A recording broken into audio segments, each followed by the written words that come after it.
प्यारे बच्चों, कैसे हैं आप। आज हम लाए हैं आपके लिए प्रयोगात्मक परीक्षा में जो प्रयोग करेंगे उन पर आधारित मौखिक प्रश्न। तो पहला हमारा ओम के नियम के सत्यापन पर आधारित है। ये हमारे ओम के नियम का सर्किट डायग्राम है, परिपथ है। ये एक बैटरी है। क्या ये बैटरी है? ठीक है साहब। ये मीटर है, ये वोल्ट मीटर है। वो प्रतिरोध है जिसकी गणना करनी है। ये कुंजी है और ये धारा नियंत्रक है। जिसने ये प्रयोग करते हुए देखना है उसका लिंक मैं आज वीडियो में दे दूंगा, आप प्रयोग करते हुए देख सकते हैं। तो पहला क्वेश्चन होता है ओम का नियम क्या है। ओम का नियम क्या होता है बेटा? ये कहता है, ओम का नियम कहता है यदि किसी चालक की भौतिक अवस्थाएं ताप, दाब इत्यादि ना बदले तो उसके सिरों पर लगाए गए विभवांतर तथा बहने वाली धारा का अनुपात एक नियतांक होता है। इस नियतांक को कहते हैं प्रतिरोध आर। नेक्स्ट क्वेश्चन होता है प्रतिरोध का मात्रक क्या है? ओम। क्या मात्रक है? ओम। एक ओम से आप क्या समझते हैं? R is equal to V upon I. एक ohm is equal to 1 volt बटे 1 एम्पियर। यदि किसी चालक के सिरों पर विभवांतर लगाने से 1 वोल्ट का विभवांतर लगाने से 1 एम्पियर की धारा बहे तो उस चालक का प्रतिरोध कितना होगा? 1 ओम होगा। चौथा क्वेश्चन अराइज होता है 1 वोल्ट क्या है? जब किसी 1 कूलाम आवेश को अनंत से किसी बिंदु तक लाने में 1 जूल कार्य करना पड़े तो उसका विभवांतर कितना होगा? 1 वोल्ट। कितना होगा? 1 वोल्ट। इससे परिभाषा निकाल सकते हो। ठीक है। नेक्स्ट क्वेश्चन आता है 5वां। 1 एम्पियर की परिभाषा क्या है? देखो, एम्पियर की परिभाषा के लिए आपको 2 तारों के बीच लगने वाले बल्ब पे जाना पड़ेगा। इनमें समान धारा बह रही है तो इसका सूत्र होता है F upon L is equal to mu not upon 2 pi I1 up I2 upon R। तो बल कितना हो गया? 2 गुणा 10 की घात -7। 4 पाई का मान, म्यू नॉट का मान 4 पाई गुणा 10 की घात -7, 2 पाई I स्क्वायर बटे 1 दूरी 1। तो I स्क्वायर कितना हो गया? 1 एम्पियर। यदि दो चालक जो तार जिनमें धारा एक समान धारा बह रही है, एक दूसरे से 1 मीटर की दूरी पर स्थित है, एक दूसरे को 2 गुणा 10 की घात -7 न्यूटन पर मीटर के बल से आकर्षित अथवा प्रतिकर्षित कर रहे हैं तो उसमें बहने वाली धारा क्या होगी? 1 एम्पियर होगी। अब हम आते हैं उत्तर 7 पे। उत्तर 6 पे। उत्तर 6 पे क्या पूछता है? किसी तार का प्रतिरोध किन किन बातों पर निर्भर करता है? एक तार का प्रतिरोध निर्भर करता है लंबाई पे, पदार्थ के गुण पर, उसके क्षेत्रफल पे और विशिष्ट प्रतिरोध पे। तो आर लंबाई के अनुक्रमानुपाती है। जितनी लंबाई ज्यादा होगी उतना प्रतिरोध ज्यादा होगा। और जिस तार की जितनी ज्यादा मोटाई होगी उसका प्रतिरोध उतना ही क्या होगा? कम होगा। विशिष्ट प्रतिरोध क्या है?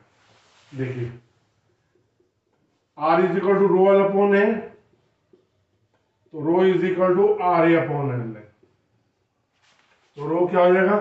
1 ohm, 1 metre square, 1 metre, 1 ohm metre. अगर एक तार जिसकी लंबाई 1 मीटर है और अनुप्रस्थ परिच्छेद का क्षेत्रफल 1 मीटर स्क्वायर है का प्रतिरोध कितना? 1 ओम है, तो उसका विशिष्ट प्रतिरोध क्या होगा? 1 ओम मीटर होगा। किस पदार्थ का विशिष्ट प्रतिरोध न्यूनतम होता है? किस पदार्थ का विशिष्ट प्रतिरोध न्यूनतम होता है बेटे? चांदी का। संबंधक तार लेना पसंद करेंगे, लंबा या छोटा, पतला या मोटा। देखो, संबंधक तार कॉपर के बनाए जाते हैं, चांदी के नहीं बनाए जाते, क्योंकि चांदी मूल्यवान वस्तु है, कॉपर कम मूल्यवान है, इसलिए कॉपर के बनाए जाते हैं। तो संबंधक तार के लिए क्या लेंगे? R is equal to rho L upon A. तो आप लंबाई कम चाहिएगी, लंबाई बढ़ने में प्रतिरोध बढ़ रहा है, तो हमें क्या चाहिएगा? तार कैसा चाहिएगा? पतला या मोटा। हमें तार चाहिएगा मोटा। कैसा चाहिएगा? मोटा। दूसरा गुण होगा लंबा या छोटा? छोटा।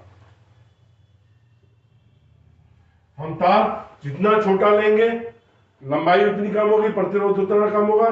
तार जितना मोटा लेंगे प्रतिरोध उतना कम होगा। ओम के नियम में यदि प्रायोगिक तार को काटकर छोटा कर दे तो एमीटर के पाठ्यांक पे क्या प्रभाव पड़ेगा?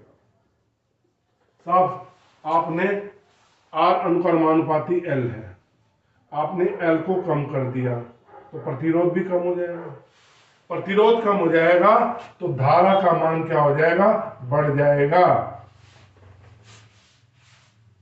तार की लंबाई बढ़ाने पर रो पर क्या प्रभाव पड़ेगा, मतलब विशिष्ट प्रतिरोध पर क्या प्रभाव पड़ेगा?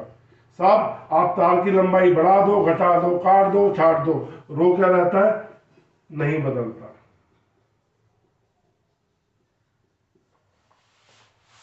प्रायोगिक तार किस धातु के बने होते हैं? प्रायोगिक तार जो बने होते हैं मिश्र धातुओं के बने होते हैं। किसके बने होते हैं? मिश्र धातुओं के।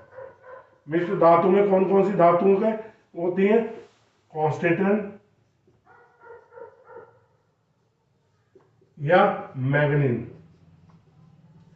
कांस्टेंट कॉपर और निकेल का कॉम्बिनेशन है, ये कॉपर, निकेल, मैग्नीज और आयरन का कॉम्बिनेशन है। क्या धारा नियंत्रक का तार मिश्र धातु का बना होता है? हाँ, धारा नियंत्रक का तार मिश्र धातु का बना होता है। क्यों क्यों बना होता है? इसलिए बना होता है धारा नियंत्रक का तार जिससे उसका प्रतिरोध ताप बढ़ाने पे बदले ना। ठीक है, तो हाँ, किसका बना होता है? हाँ, मिश्र धातुओं का बना होता है। क्योंकि धारा नियंत्रक को आपको बहुत लॉन्ग टाइम तक सर्किट में यूज करना, परिपथ में यूज करना। अगर ये मिश्र धातु का नहीं बना होगा तो सिंपल प्रतिरोध होगा, तो धारा बढ़ने घटने लगातार समय पे धारा बहने पे इसका प्रतिरोध क्या हो जाएगा? बदल जाएगा। ये 14 का आंसर दे दिया, अब 13 का आंसर दे रहा हूं। 13 आंसर नहीं पड़ा था। मिश्र धातुओं की क्या विशेषताएं होती है?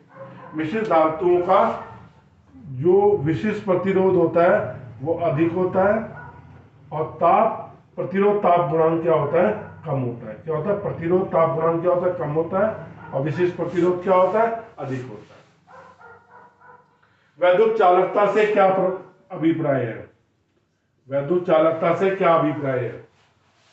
ठीक है,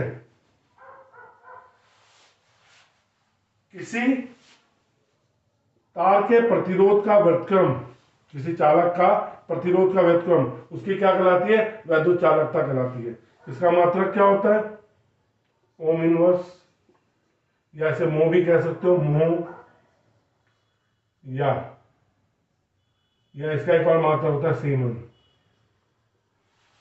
ओमीय तथा अनोमीय प्रतिरोधों में क्या अंतर है? देखो, ओमीय प्रतिरोध में क्या होगा? अब वोल्टता और धारा के बीच में ग्राफ क्या आएगा? एक सीधी रेखा आएगी। ये किस में आ रहा है? ओमीय में। और अनोमीय प्रतिरोध में क्या होगा? वोल्टता और धारा एक सीधी रेखा नहीं मिलेगी, कर्व मिलेगी। ये इन दोनों के प्रतिरोधों में अंतर है। बेटे और भी वो प्रायोगिक क्वेश्चन पूछ सकता है, बाह्य निरीक्षक जो आएगा। मैंने कोशिश करी है कि इसके सारे लगभग क्वेश्चन कंप्लीट कर दें, और फिर भी अगर कोई कमी रह जाएगी तो आपको नेक्स्ट वीडियो में मिलेगी। आप नेक्स्ट वीडियो में दूसरे प्रैक्टिकल के मौखिकी प्रश्न को करेंगे।